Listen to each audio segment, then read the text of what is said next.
What's up YouTube? KS Gun Guy here. Thanks for joining me today as always. So I'm excited to bring to you guys today the FNX 45, but before I do, a couple of really quick shout outs to a couple of fantastic companies that helped me out with this video.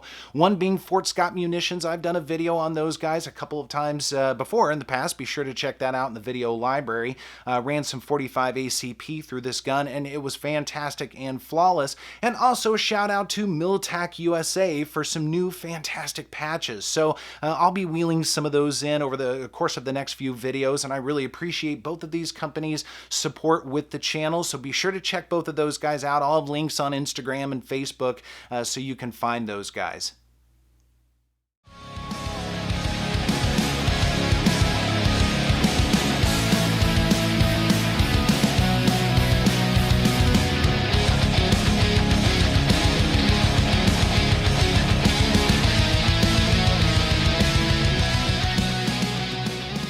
Some of you guys may know that I recently got into suppressors and I picked up an Omega 45K. Now it's not on the table, of course. It's still locked up in jail while I wait for my tax stamp, but thankfully I'm allowed to shoot it at Centerfire Shooting Sports, my home away from home. And so I've been able to start picking up some firearms specifically for that. And the first one you guys may have seen in a CZ P10C update I did a few weeks ago.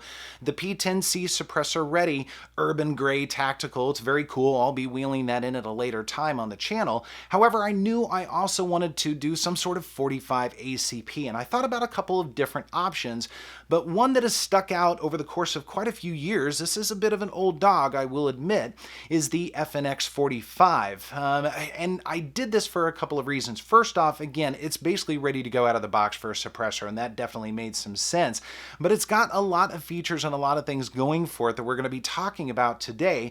Now, of course, before we do, let's get a couple of stats out of the way real quick. The overall length is 8.6 inches. The height is 6.5 inches. The barrel length is 5.3 inches. The width, and I'll give you a good look at that, that's going to be 1.58 inches. The weight unloaded is 33.3 ounces. So this definitely is a full-size duty gun. I mean, it is really built for battle, I would say. Now, a unique feature about this, of course, is the magazines. Now, the tactical version, this one right here, and there's also a black version as well. It comes with 3 magazines, and outstandingly, these are 15-round magazines. Look at that. So 3 magazines, 15 rounds, 45 ACP. That is definitely impressive, and that it certainly adds to the value of the firearm, not because, well, I mean, you get 3 magazines, which is cool, but it also is great standard capacity, of course. Now, this is the FDE model right here. Of course, it's got a stainless steel slide on it, and the frame is polymer as you would expect. But again, at 33.3 ounces, this again is a pretty hefty firearm. Now, the action on it is double action, single action. So we've got a couple of different ways we can work this gun. I'll get to that when I start talking about the controls here in just a moment. But one feature I want to talk about for a few moments is actually the grip itself and the ergonomics. So I want to get a good look at this texture right here. I will say these side straps are pretty aggressive. This gun definitely stays planted in the hand. However, this grip being as big as it is right here, I mean, this is a pretty wide grip with that double stack 15-round magazine. You've got to have some pretty decent sized hands. If you wear maybe medium or small gloves, this may not be the firearm for you. Perhaps it is, but I would say maybe not. Now, you'll also notice this backstrap right here. It actually comes with 4 of varying sizes as well as varying textures. So I went with the smaller backstrap with the aggressive texture on it. And then our front strap right here is actually going to be a little bit more mild. It's just some horizontal lines right here, not too big of a deal.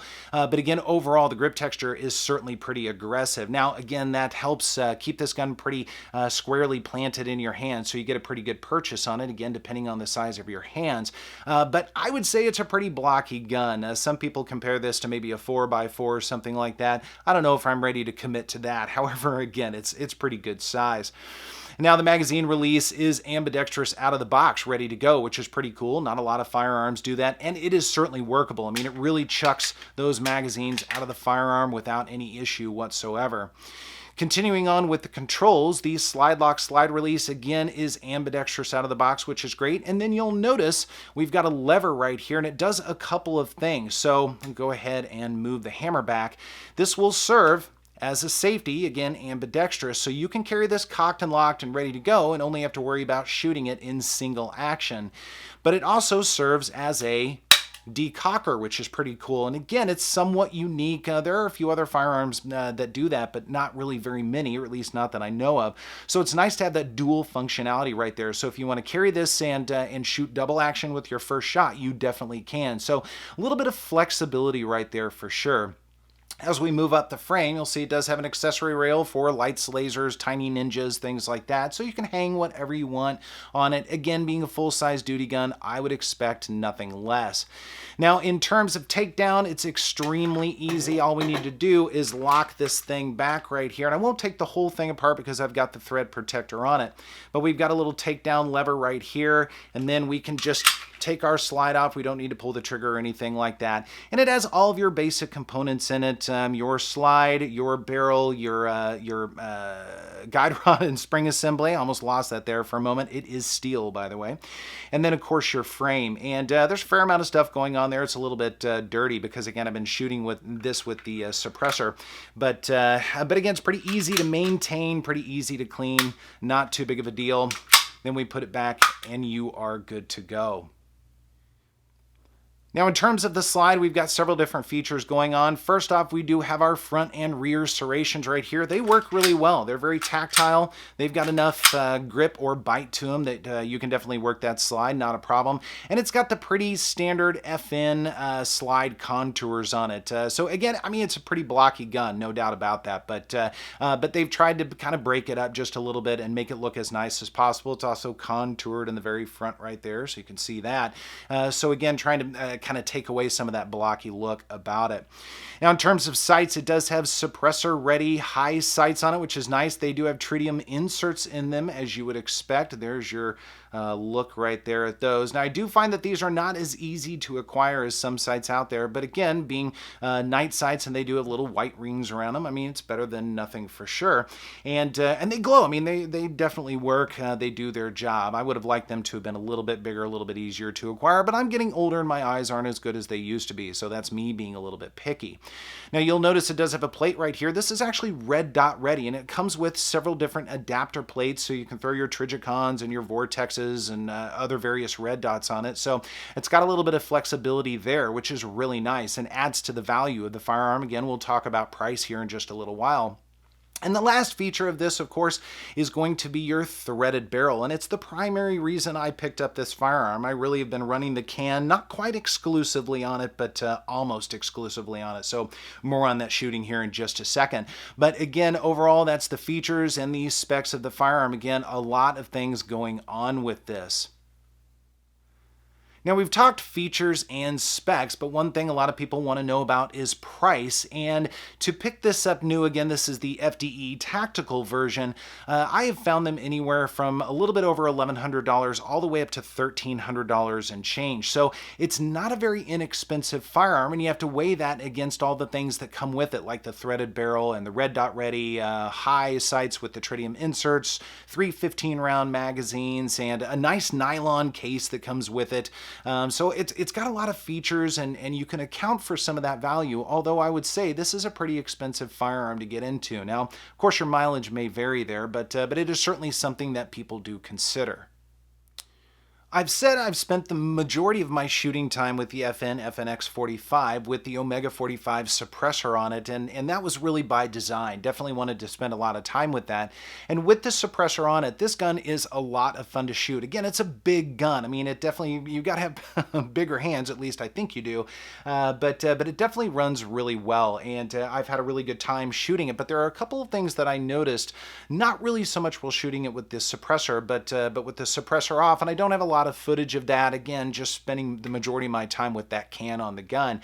But with it off, I noticed that I was shooting relatively flat, which is good. In other words, I didn't have a whole lot of up or down stray flyers, whatever you want to say, but there was a lot of left to right movement, and I attribute that to a couple of things. The bigger grip, so having to compensate for that because I have kind of just average large hands, but then also the trigger as well. So I want to talk about that for just a moment or two. Now, like I said before, this is a double action, single action firearm. So of course you've got your heavier pull in double action, and I measured this right around 10.5 pounds. So it's a pretty stout trigger. There are certainly heavier, but this is one of the heavier triggers that I've featured on the channel. But I will say it's exceptionally smooth. So here's your double action right here. Again, it's smooth. I really like it quite a bit, and it does have double strike capabilities, which is pretty cool if you're into that. So there it is again. Right there. Again, smooth, but it is pretty darn heavy. And then we'll show you that reset. Right there. There's your reset and back out to the start. So it's not a terrifically long reset, which is good. However, there were a couple of things that I noticed, and I mentioned that just a moment ago. When we get to our reset and then we get to our single action pull right here, and that single action is coming in around 4.5 pounds. So that's actually pretty good. We've got our wall and then our break right there. Get back to our reset again. There is just enough distance, I noticed, between your reset and getting back to the wall, and I know I'm getting a little bit nitpicky here, and it's pretty much the same with most double action, single action firearms, at least that I've featured on the channel. There's enough distance between the two that I find, at least when I'm shooting, I have a tendency to do one of these things, left to right. I know I'm not showing that very well, but there I can just waver just a little bit in that amount of time that we go from our reset and back to our wall. That's a training issue. It's not too big of a deal. It's something that can be worked on, and tightening up my support hand grip just a little bit. But it made for, at least without the can on it, not as much fun to shoot. So that was a little bit of a disappointment. And again, I blame me and not the firearm for that, but again, something that I noticed. So overall, trigger and ergonomics shooting with the can on it, it's absolutely fantastic. In my hands without the can on it, it's certainly doable. It'll do the job from a self-defense perspective. However, it's not quite as accurate as I would have liked it to have been. So what do I think of the FNX 45 overall? Well, I'm a little bit on the fence on it, to be quite honest with you. When I throw the can on it, it's absolutely fantastic. It does exactly what I need it to do, and it's very accurate. I was throwing the target out to 40 and 50 feet and just kind of playing around with it, and it certainly put the rounds where I wanted it to. It would start to shoot a little bit lower as the target got further out, but that's to be expected, and all you have to do is compensate a little bit for that, especially with those higher sights. But it definitely did the job. Now, without the can on it, I don't have very much video footage of that, unfortunately, but it just didn't shoot quite as well.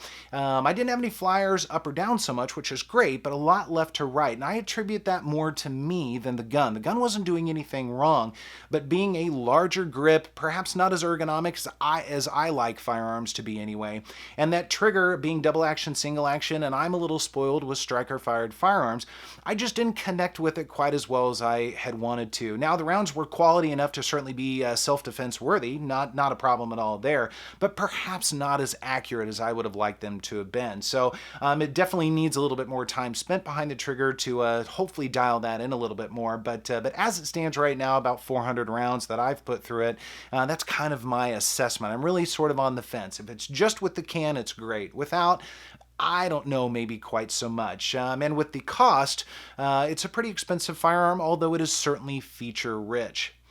So guys, I'm excited to hear what you have to say. If you have any comments or any insights on the FNX 45, if you've got some experience with it, I always love reading those comments and engaging in a conversation with you, so I'm looking forward to that. Otherwise, thanks so much for joining me, and I will see you next time.